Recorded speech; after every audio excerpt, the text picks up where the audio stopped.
Right, absolutely Ayush, जैसे आपने अभी बोला सुप्रीम कोर्ट पे हियरिंग शुरू हो गई है, आप हमारे दर्शकों को क्या जानकारी दे सकते हैं? What's the latest that's coming in at this point of time?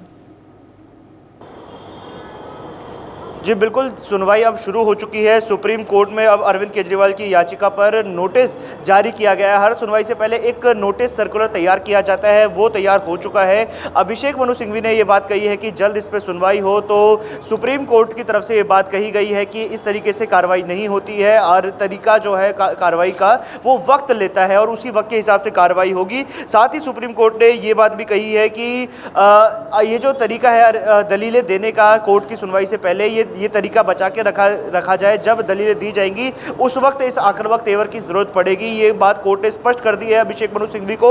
अभी ये कहा गया है कोर्ट की तरफ से, तो ये एक बड़ी स्टेटमेंट सुप्रीम कोर्ट ने कह दी है। कहीं ना कहीं जल्द सुनवाई की जो मांग की जा रही थी उस पर सुप्रीम कोर्ट के जो तेवर है वो तल्ख है कि कोर्ट अपने प्रोसीजर का जो टाइम है वो टाइम पूरा लेगा, उसके हिसाब से ही कार्रवाई इस पर की जाएगी। साथ ही सुप्रीम कोर्ट ने 27 अप्रैल तक ईडी को जवाब देने के लिए कहा है कि ईडी को सुप्रीम कोर्ट में केजरीवाल की इस याचिका पर जवाब देना पड़ेगा।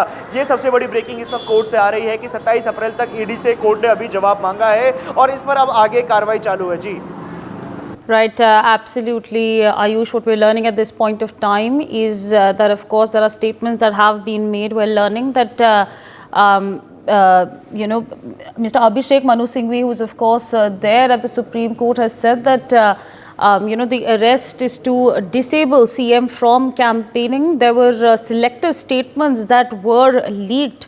There were 15 statements in total, is what we are learning at this point of time from the Supreme Court. What additional details can you share with us at this point of time?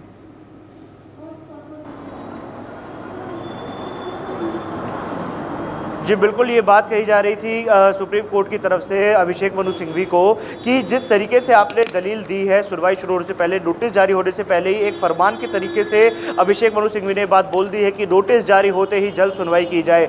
इस पर court ने अपने सख्त तेवर दिखाए हैं और ये बात कहीं ना कहीं कोर्ट ने कही है कि इस तरीके से सुनवाई नहीं होगी।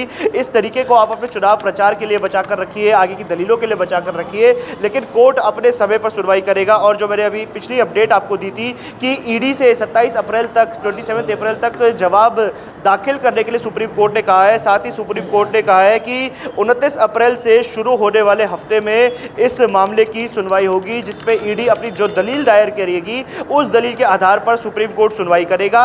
अब आगे जो दलील अभिषेक मनु सिंघवी की तरफ से दी जा रही है उस पर देखना होगा कि क्या कोर्ट की तरफ से जवाब होता है। जी, For more such videos, subscribe to the NewsX YouTube channel, hit the bell icon.